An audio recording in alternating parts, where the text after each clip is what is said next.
Welcome to Parsimony, your all-in-one business management solution.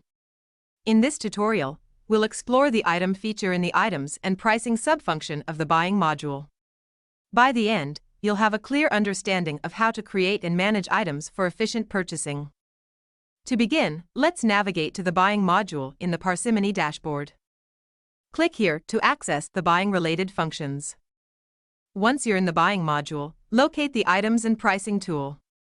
This tool allows you to manage various item-related functions, including creating and managing items. Click on the Item option to create a new item.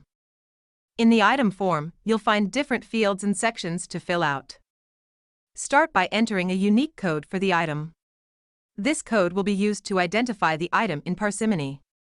Specify a descriptive name for the item. This should clearly represent the item's identity. Assign the item to an appropriate item group. Item groups help in categorizing and organizing items. If you have a default unit of measure for this item, select it from the list. If the item is a stock item, check the Stock Item checkbox.